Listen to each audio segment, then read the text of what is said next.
Hello friends, welcome to YoYo pharmacy यानी कि आपका अपना फार्मेसी।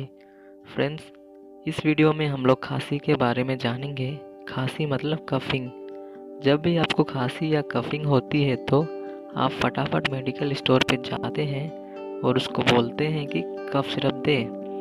जब आप उस कफ सिरप को लेते हैं और कफ सिरप लेने स्टार्ट करते हैं तो आप लोग ये नहीं जानते हैं कि कफ सिरप में ऐसा बहुत सारा इंग्रेडिएंट होते हैं जो कि आप लोग को फ़ायदा पहुंचाने की जगह आपको नुकसान कर देते हैं। तो अगर हम लोग समझ लें कि किस कफ सिरप में क्या कंटेंट होता है और उसका क्या रोल होता है और वह कैसे हेल्प करते हैं तो हम लोग के लिए बहुत ही ईजी हो जाएगा। खांसी जो होता है यह दो टाइप का होता है। पहला होता है ड्राई कफ और दूसरा होता है वेट कफ। ड्राई कफ मतलब सूखी खांसी, आप खांस रहे हैं लेकिन कुछ आ नहीं रहा है, मतलब कि बलगम नहीं आ रहा है। इसको ड्राई कफ या सूखी खांसी बोलते हैं। और दूसरा होता है वेट कफ, जिसमें खांसने पर स्पूटम या बलगम निकलता है। जो बलगम होता है वो सफ़ेद या पीले रंग का हो सकता है, ब्लड आएगा तो लाल रंग का भी हो सकता है। तो फर्स्ट डिस्कस करते हैं कि सूखी खांसी में कैसे होता है। सूखी खांसी के अंदर आपका लंग्स जो होता है वो रेस्पिरेटरी सिस्टम जो होता है वो कंट्रैक्ट करता है और कफिंग रिपीटेडली आपको होती है। आपके गले के अंदर कुछ इरिटेशन जैसा महसूस होता है, जलन जैसी होती है किसी इन्फेक्शन की वजह से। तो इसी जलन और इरिटेशन की वजह से आपको खांसने का मन करता है। तो अगर ये खांसी 3-4 बार आती है तो ठीक है, लेकिन अगर दिन भर आती है और कंटिन्यूस आपको 7-7 दिन से आप खांस रहे हैं तो यह डेंजरस हो सकता है। डेंजरस किस वे में होता है कि जब आप कंटिन्यूस खांसते हैं तो आपका बॉडी का एब्डोमेन का प्रेशर इंक्रीज होता है और प्रेशर इंक्रीज होने से आपको पाइल्स की प्रॉब्लम बढ़ सकती है और भी बहुत कुछ हो सकता है आपको कंटिन्यूस कफिंग करने के वजह से। आप जानते हैं कि ये कफिंग क्यों होता है। तो हम लोग के ब्रेन के अंदर एक सेंटर होता है जिसको हम लोग बोलते हैं कफ सेंटर। उस कफ सेंटर में कंटिन्यूस बॉडी को या अपने लंग को सिग्नल मिलते रहते हैं कि कफिंग करना है, कफिंग के लिए, और हम लोग की बॉडी कफिंग करते रहती है। तो ट्रीटमेंट के लिए हमको ऐसी दवाई लेनी चाहिए जो कि ब्रेन के अंदर जो कफ सेंटर है उसको सप्रेस कर दे या फिर उसको दबा दे। तो ऐसी दवाई का नाम है डेक्स्ट्रोमेथोर्फान। तो आप जब भी कोई सिरप लेने जाते हैं तो आपको यह देखना है कि उस कफ सिरप में डेक्स्ट्रोमेथोर्फान है या नहीं। अगर डेक्स्ट्रोमेथोर्फान उस कफ सिरप में है तो आप ले लो। डेक्स्ट्रोमेथोर्फान जो है वो दवा का जो कंटेंट है उसके अंदर मेडिसिन यानी कि API, एक्टिव फार्मास्यूटिकल इंग्रेडिएंट, जो उसके अंदर मेन कंटेंट है उसका नाम है। तो नेक्स्ट टाइम आप जब भी मेडिकल स्टोर पे जाएंगे तो आपको सूखी खांसी है तो कफ सिरप लेके देखो कि उसके कंटेंट या इंग्रेडिएंट में डेक्स्ट्रोमेथोर्फान है या नहीं। अगर है तो ले लो। तो आप डेक्स्ट्रोमेथोर्फान का सिरप ले लीजिए, उससे आपकी खांसी बहुत जल्दी कंट्रोल हो जाएगी। ये ड्रग ओवर द काउंटर मिलती है। ओवर द काउंटर मतलब ऐसी ड्रग जिसको लेने के लिए डॉक्टर का प्रिस्क्रिप्शन की ज़रूरत नहीं पड़ती है। अब बात करते हैं गीली खांसी की। गीली खांसी यानी वेट कफ।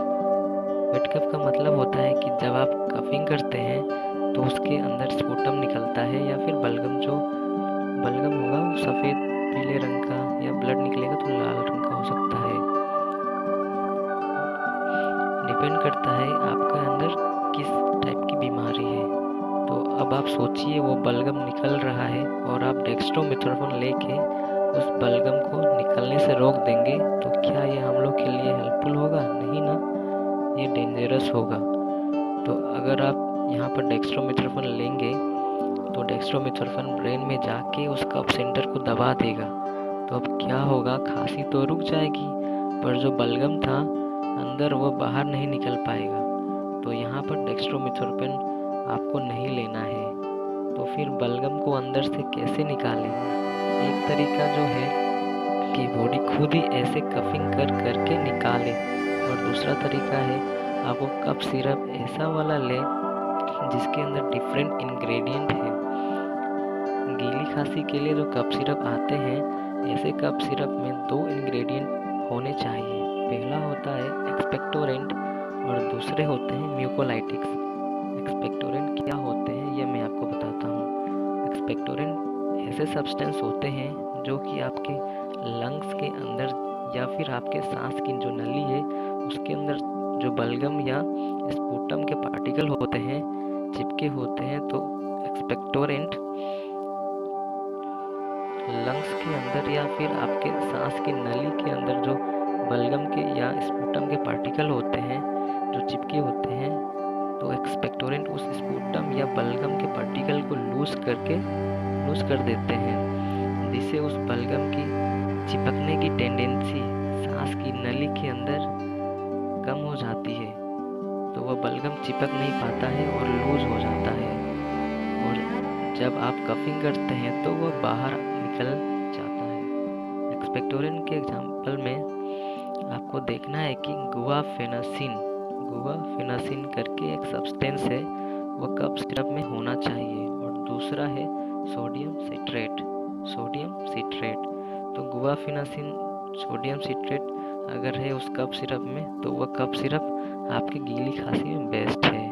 दूसरा होता है म्यूकोलाइटिक्स मतलब ऐसे सब्सटेंस जो कि अंदर जो कि म्यूकस चिपका होता है उसको लूज कर देते हैं और लूज करके उसको पतला कर देते हैं। और म्यूकस जो गाढ़ा म्यूकस है अगर वो पतला हो जाए तो बलगम है वो इजीली बाहर आ जाएगा। म्यूकोलाइटिक एग्जाम्पल है ब्रोमहेक्सिन और एसिटालसिस्टीन। तो ब्रोमहेक्सिन और एसिटालसिस्टीन उस कफ सिरप में है तो वो कफ सिरप गुड है। तो आपको देखना है कि आपको देखना है कफ सिरप गुड है, तो आपको देखना है कि कंटेंट आपकी कफ सिरप में है।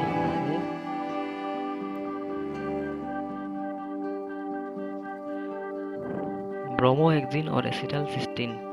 तो ब्रोमोहेक्सिन और एसिटालसिस्टीन उस कफ सिरप में है तो वह कफ सिरप गुड है। तो आपको देखना है कि ये कंटेंट आपकी कफ सिरप में है। अगर कॉम्बिनेशन में है तो भी चलेगा, या सिंगल है तब भी आप उसको मार्केट से ले लो। आपको मार्केट में जाना है, वहाँ पे मेडिकल स्टोर में कफ सिरप बोलना है, आपको वो 2-3 कफ सिरप दिखाएगा।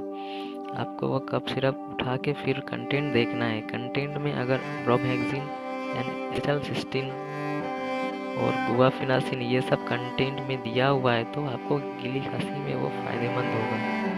और आप क्या कर सकते हैं, अगर आपको गीली खांसी है तो आप भाप लीजिए, मतलब स्टीम इन्हेलेशन।